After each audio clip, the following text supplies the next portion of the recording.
बजा बिगुल चुनाव का, तीव्र है सियासी रण का शंखनाद। सियासी कुरुक्षेत्र की मिट्टी भी है अब जंग को तैयार। होगी यूपी के अस्तित्व के लिए कटाक्ष के तीरों की बौछार। हम बताएंगे किसकी होगी जीत और किसकी होगी हार। तो सी न्यूज भारत पर जुड़े यूपी विधानसभा चुनाव की महक कवरेज से। नमस्कार, मैं हूं आपके साथ नावेद माजिद और आप देख रहे हैं सी न्यूज भारत। वक्त हो चुका है न्यूज आवर का। उत्तर प्रदेश के जनपद रामपुर में दूसरे चरण के लिए मतदान होना है, जिसको लेकर शहर विधानसभा सीट काफ़ी हॉट हो चली है। कारण है कि यहां से सपा ने आजम खान पर भरोसा जताया है, तो कांग्रेस से पूर्व मंत्री नवाब काजिम अली खान मैदान में है। वहीं भाजपा ने पूर्व मंत्री शिव बहादुर सक्सेना के पुत्र भाजपा नेता आकाश सक्सेना पर दांव खेला है। बता दें कि आजम खान इन दिनों सीतापुर की जेल में हैं, तो ऐसे में उनके विरोधी उन पर अपराधी बताकर सियासी निशाना साध रहे हैं। रामपुर की शहर विधानसभा सीट से समाजवादी पार्टी ने सीतापुर की जेल में बंद आजम खान पर दाव खेला है। वहीं कांग्रेस ने नवाब खानदान से ताल्लुक रखने वाले नवाब काजिम अली खान को चुनाव मैदान में उतारा है। इसी क्रम में भाजपा ने आकाश सक्सेना उर्फ हनी को अपना प्रत्याशी बनाया है। मजे की बात यह है कि यहाँ का चुनाव जैसे जैसे परवान चढ़ेगा वैसे वैसे मुकाबला दिलचस्प होता जाएगा। आजम खान की नवाब काजिम अली खान और आकाश सक्सेना से खाली सियासी दुश्मनी नहीं, बल्कि उनके इन विरोधियों से भी उनकी जाती दुश्मनी है। आजम खान और नवाब काजिम खान के साथ ही आकाश सक्सेना के बीच भी लड़ाई कोर्ट में जारी है।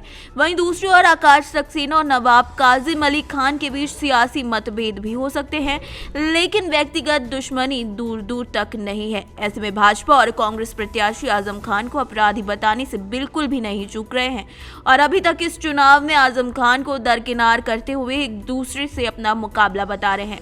इस मुस्लिम बहुल सीट पर ऊंट किस करवट बैठेगा, ये तो आने वाले चुनाव के नतीजे ही तय करेंगे। देखिए, चुनाव तो अभी शुरू हुआ है। अभी नॉमिनेशंस तो 21 से ही हैं, परसों से नॉमिनेशंस होंगे। तो अभी मैदान में देखें कौन कौन प्रत्याशी आते हैं। कुछ पार्टियों ने तो घोषणा करी दी है कौन कौन लड़ेगा, लेकिन अब नॉमिनेशन के बाद पता चलेगा कि कौन कौन मैदान में। खैर, जो भी लड़े, लेकिन मैं तो चुनाव में आगे हूँ, क्योंकि मैं जो चुनाव में अपने आप को मैंने प्रत्याशी के तौर पे मैं आया हूँ, वो ज़मीनी मुद्दों पे ऊपर आया हूँ, जो मकामी मसाइल हैं उनके ऊपर आया हूँ। क्योंकि जब तक अपना घर सिक्योर नहीं होगा तब तक कोई फ़ायदा नहीं।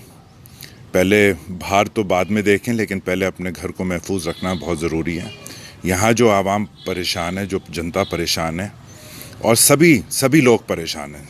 अब विभिन्न पार्टियों के लोग हैं, विभिन्न ज़ात बिरादियों के, विभिन्न मज़हबों के, जो भी हैं, सब लोग परेशान हैं। वो उन चीज़ों से परेशान हैं जो उनके सर पे आज़म ने डाली हैं।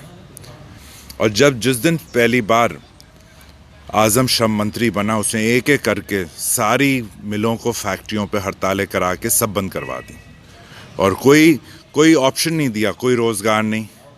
तो इन कंडीशंस में, और बढ़ती हुए दाम, आप जानते हैं कि कितने दाम बढ़ते जा रहे हैं, हर एसेंशियल कमोडिटीज़ के बढ़ रहे हैं।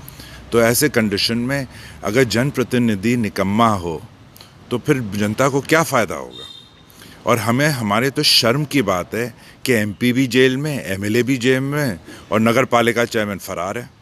तो लोगों की बात कौन सुनेगा। और वो कोई जनता के लिए जेल में नहीं गए, वो तो सब अपराधी हैं।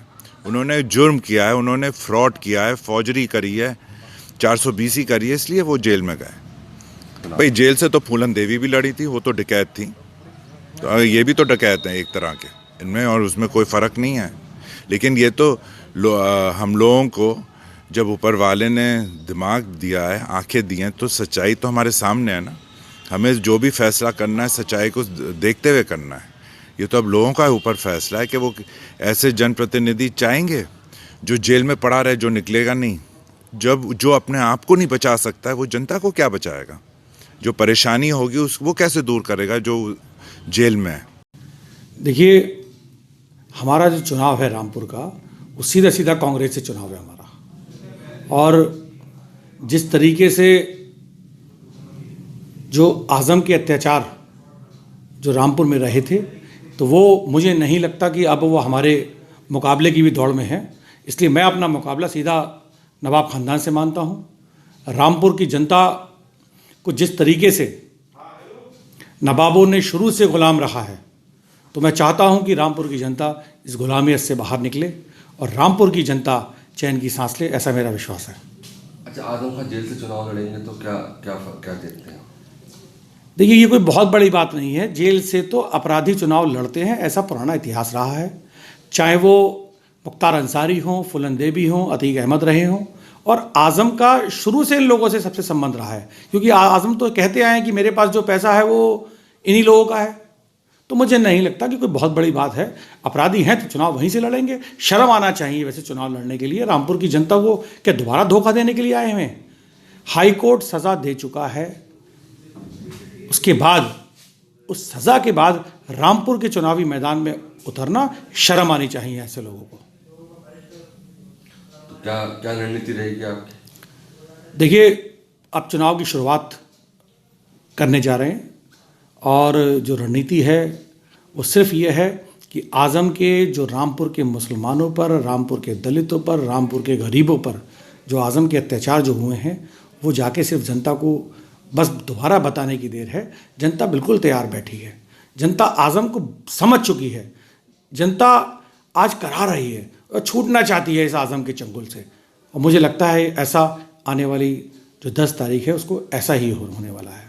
रामपुर से सीनियर संवाददाता साजिद खान की रिपोर्ट। फिलहाल के लिए इस खबरों में इतना ही। देश और दुनिया की तमाम खबरों के लिए देखते रहिए सी न्यूज़ भारत।